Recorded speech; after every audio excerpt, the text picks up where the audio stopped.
He better not crash it before I get to ride it.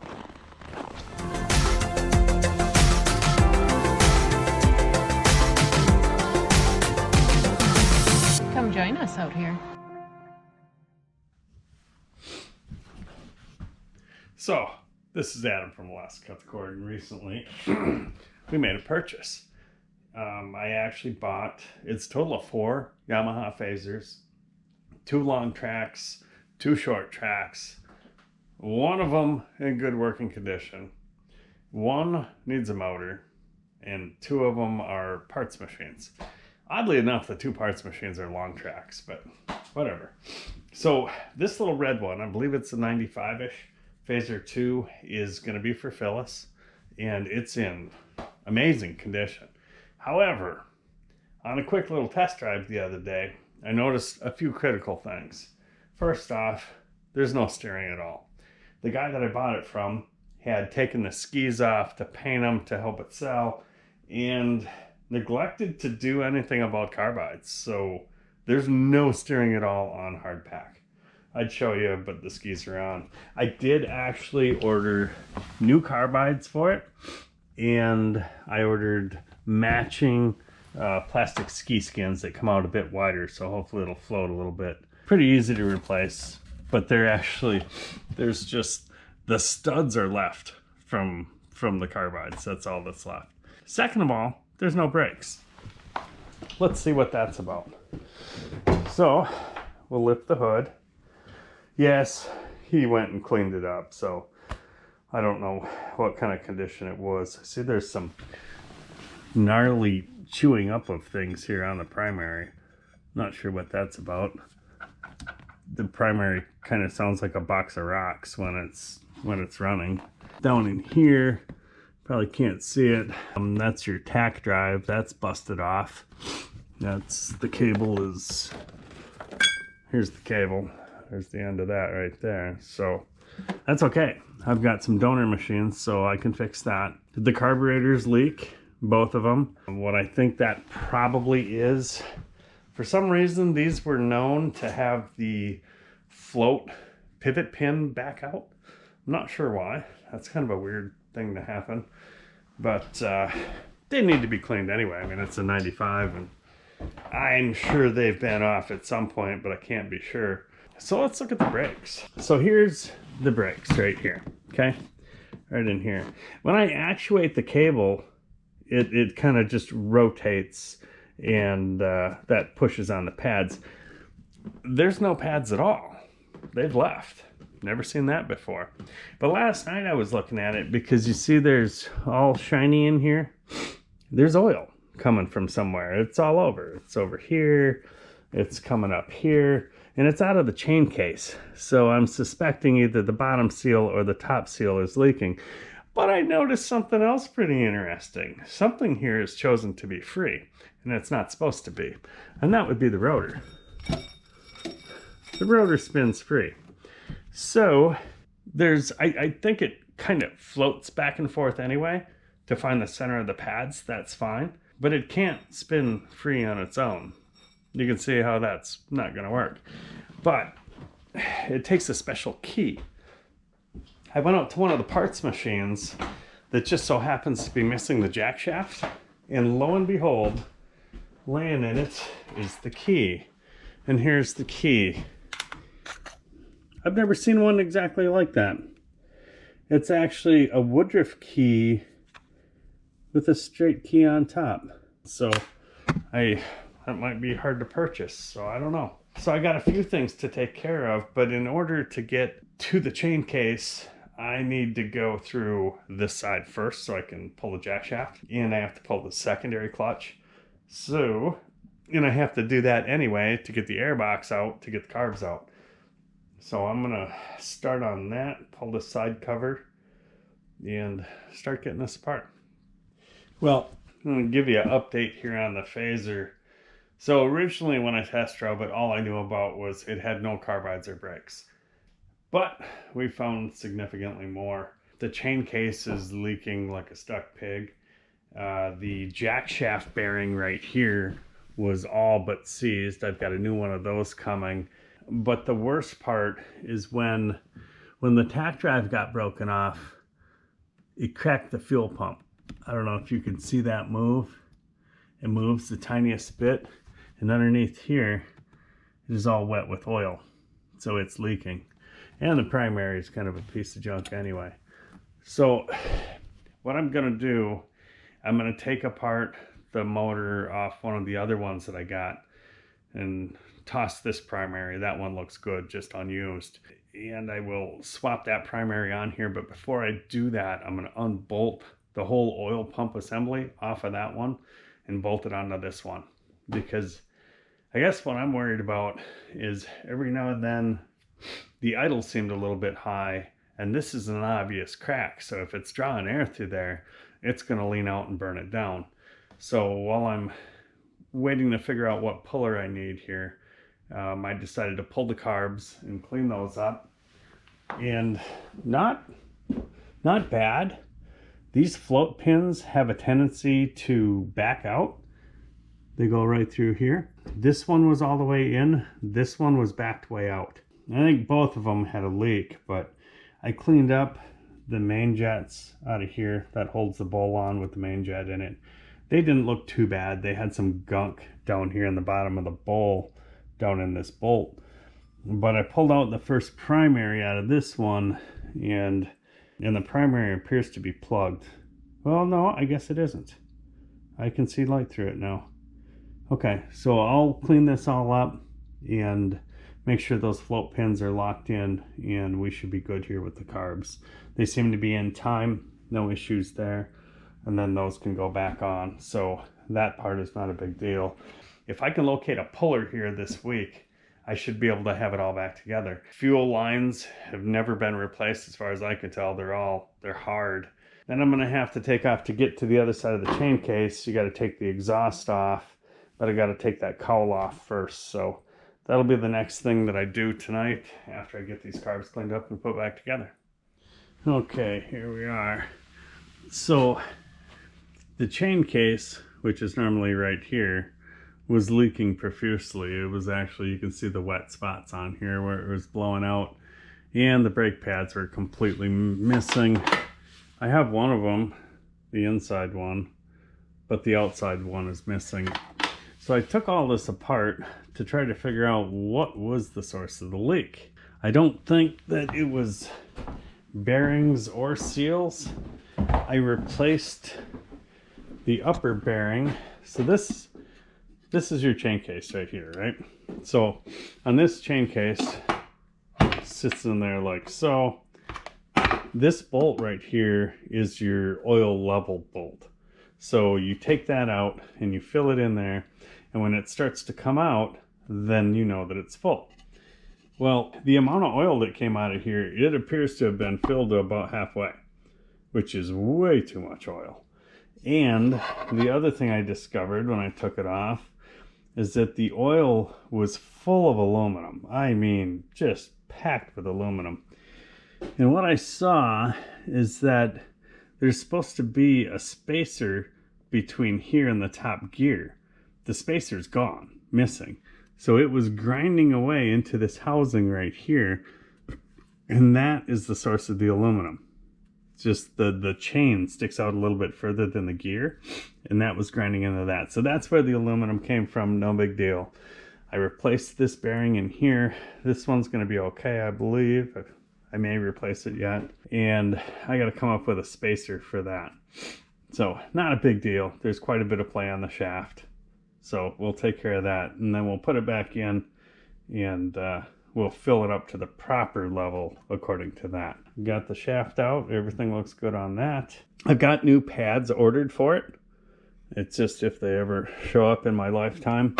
According to the brake rotor, which is in the house now, this key right here was missing. So without this key, the rotor just spun free, and there was no brake pad on the other side anyway, so it wasn't going to do anything. So yeah, we will get this back together.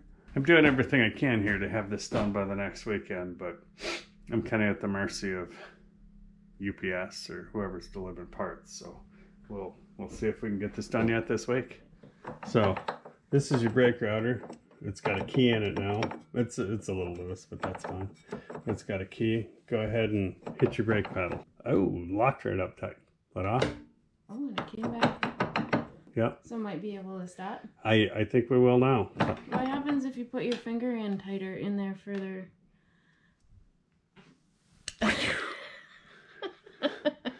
Anyhow, this has been a huge pain in the butt. I got the new brake pads and I put them in, and you couldn't even tighten this up and it was crushing the rotor. I'm like, how do you adjust it? I tried this magical thing, but that's really for your backlash. And then after about an hour of Googling and not finding it, I figured it out myself. On the back, this is your caliper back here. On the back here, you take out two little screws and you take this cover off, and inside is a spring about that long, a little plastic piece, and then a black gear with teeth on it. This is a self-adjusting brake.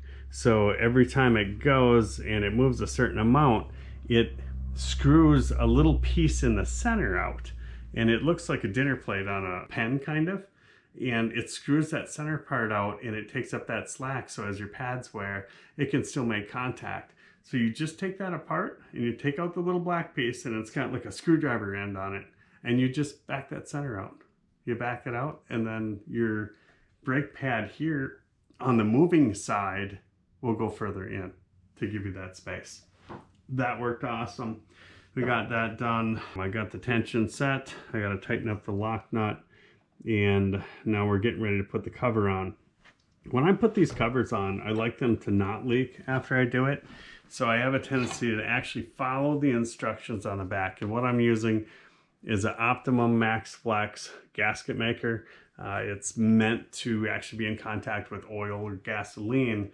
So we're going to put it on both sides of the gasket, set the gasket up there, and then put the other side on. And we're going to put the bolts in finger tight. We're going to wait 1 hour, and then we're going to come back and torque it, and we should be leak free. Now, one more step to that is you wait 24 hours before you fill it with oil. Well, until it's actually cured, it's still possible to be solvent, or solvents and oil can break it down. So you wait that 24 hours, and then this side will be done. The other thing I've done here, these are the sight tubes on the Yamaha Phazer. So this one is oil and this one is gas. I replaced these. When I took them out, they were like petrified hard, like they were gonna break. So I replaced those. In addition to that, I found a cool thing. Up in the very top here is a little 12-volt light that I assume it shines down and glows in this white stuff under there, so you can actually see it in the dark. So that's cool. That bulb was burnt out, I replaced it. I'm replacing every fuel line on this. It had another one that came down from the tank to the fuel pump that did a perfect 90 at the bottom. So it was pinched off about 50% here on the bottom. And well, I've got it, I can show you. This is that fuel line.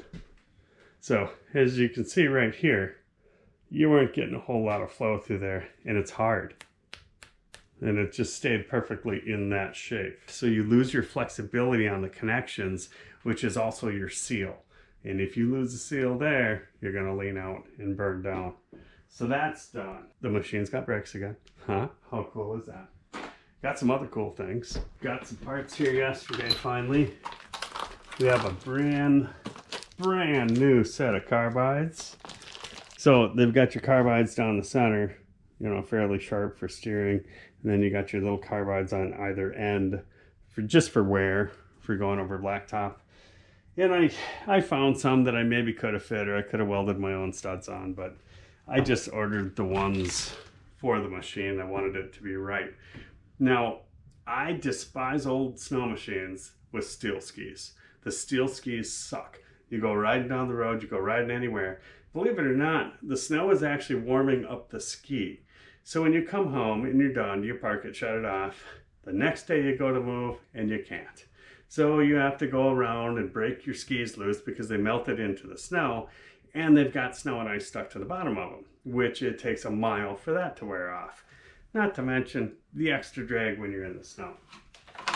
So Phyllis's snow machine is going to have some new shoes here. These are about 2 inches wider than the stock skis. And the new carbides, they match right up to the holes in here. And we will put that all together tomorrow, if not tonight yet.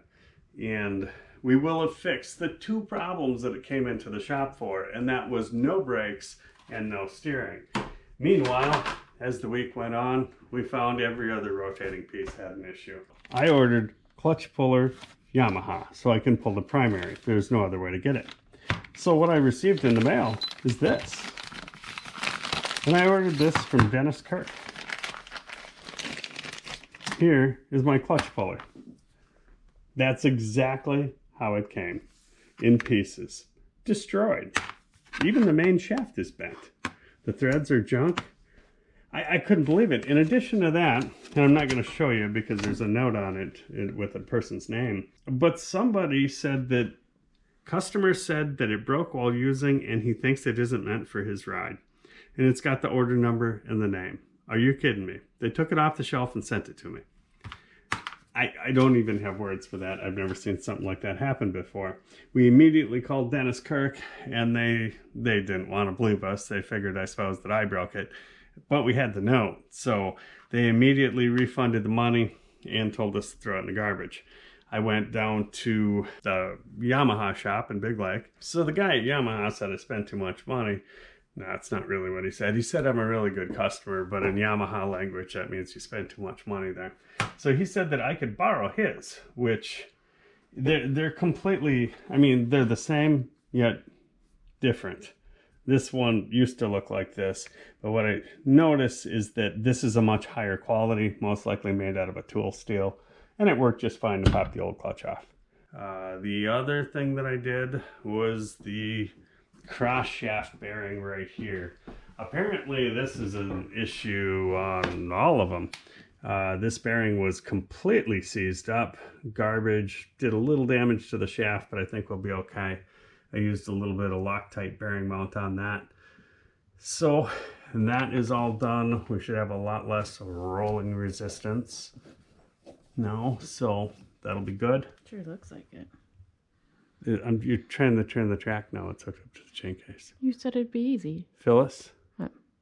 Man, I tell you what. You don't tell me nothing. It's hard to get good help. We're hoping to have this baby done tomorrow, so Phyllis can get her riding legs on. Right. Yeah. Yep. She'll work, huh? Mm-hmm. We'll pull it out tomorrow. Do you got your Does 90s? this have reverse? No. Oh. No, it's got your legs. And your legs and your arms act as reverse on this. It's a cheaper option. No, it's not. Nope. But it is only from the factory. These are 315 pounds. I'm going to get back to work and see how much I can drink. I mean, how much I can get done tonight. So yeah, we'll get after it. This is what your ski looks like when you wear your skags right off. And all that's left here is part of the weld with the stud sticking through it. I'll show you what it looks like on a new one if I can find it. Here's a new one. So this weld right here, that's what's left holding the stud in. So what we're doing, Phyllis has a vast grip on there and she's going to hit that with an impact. It's not going to unscrew. You have to kind of, once you get it on there, you got to kind of work it out of what more or less is a washer, is all that's left.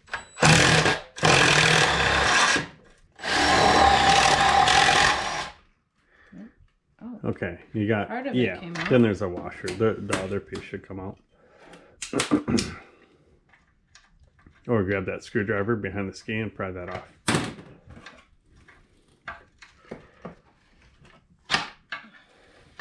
Yep. Use your girl muscles.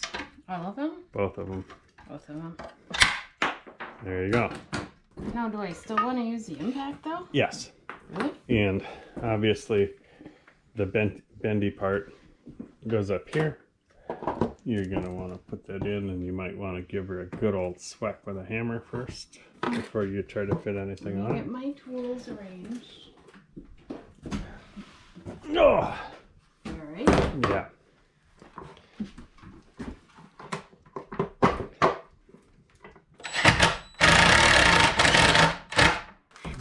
even break anything. That's unheard of. Steering and stopping has been fixed. Unfortunately, we found about 750 other issues on the way to this point. So he's not dramatic at all. Not at all. Chain case is all fixed up. We'll fill that up tomorrow morning. And then the exhaust and the cooler can go back in. That will only leave the oil pump to do, which if we're lucky, should only take a couple hours. And she'll be ready to rip. Tater chip. So we're going for coffee tomorrow. I'm hoping. Okay, so I sealed this up last night. And I just went and did a final double check on it. We're filling up the chain case on this with some full synthetic 75-90 gear lube. It's not really chain case lube, but we're gonna go with it. Also, down here on the bottom, when you fill this up, I just take off this top cover. You could try to fill through that tiny little hole, but good luck with that. So we're just gonna fill it up here until it starts to come out down there.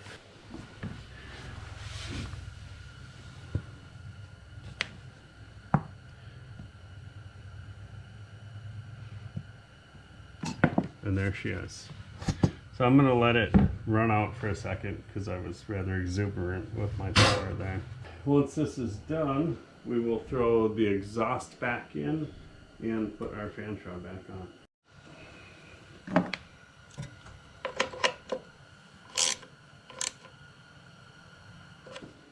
Some fresh paint for this.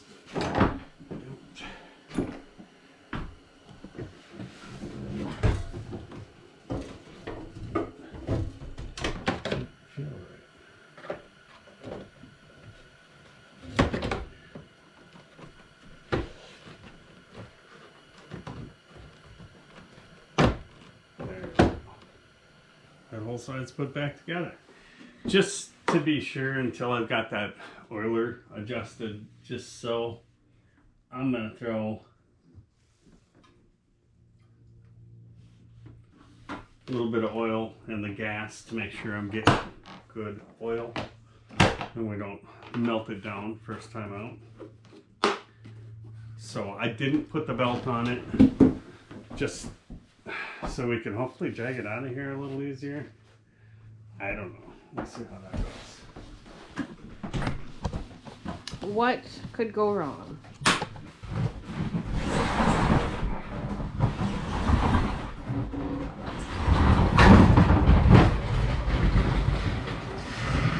Here it is, the Phazer 2. This is going to be ride number 2. We took it out the first time and realized it had no brakes, no steering, and didn't idle right. I'm going to take it for just one quick little spin to make sure it's not going to die on Phyllis. And then Phyllis is going to have her official first ride on her new snowmobile.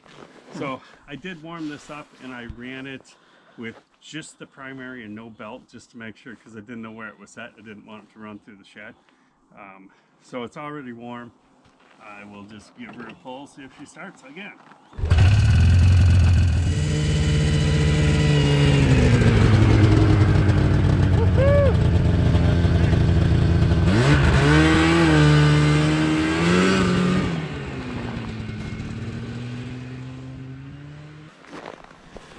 He better not crash it before I get to ride it.